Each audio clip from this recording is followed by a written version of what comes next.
भैया नमस्कार। हम धर्मेंद्र रोरन जानी के गोड़ छू के गोड़ लगा थी। ये जिंदगी के कोई भरोसा नहीं है। एक समय में भरत शर्मा जी व्यास बड़ा बढ़िया अपने माध्यम से एक गाना के गौले रहलन जौन की रोरन जानी खूब सुन ले। वह गाना के हम अपना तरफ से गावे के प्रयास के तोहरा संग जाई भंवरवा के तोहरा संग जाई के तोहरा संग जाई भंवरवा के तोहरा संग जाई।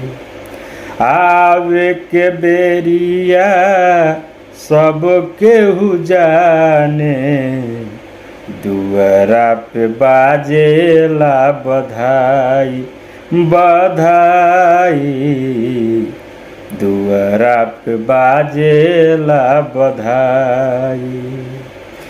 जाए के बेरिया केहू न जाने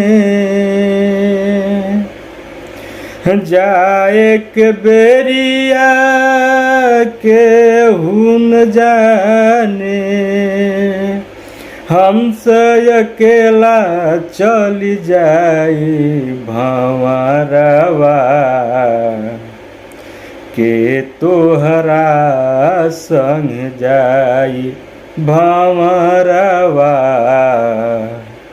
के तोहरा संग जाई। देहरी पकड़ के मैं हरि रोवे हाथ पकड़ के भाई भाई हाथ पकड़ के भाई। बीच अंगनवा माता जी रोवे बीच अंगनवा माता जी रोवे बबुआ के होके ला विदाई भंवरवा के तोहरा संग जाई भंवरवा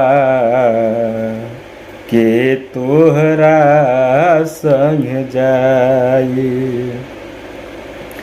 कहत कबीर सुनो भाई साधु सतगुरु शरण में जाई जाई सतगुरु शरण में जाई।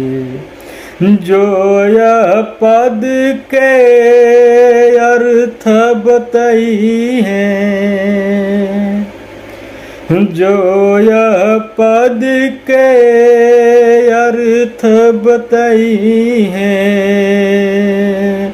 जगत पार हो जाई भंवरवा के तोहरा संग जाई भंवरवा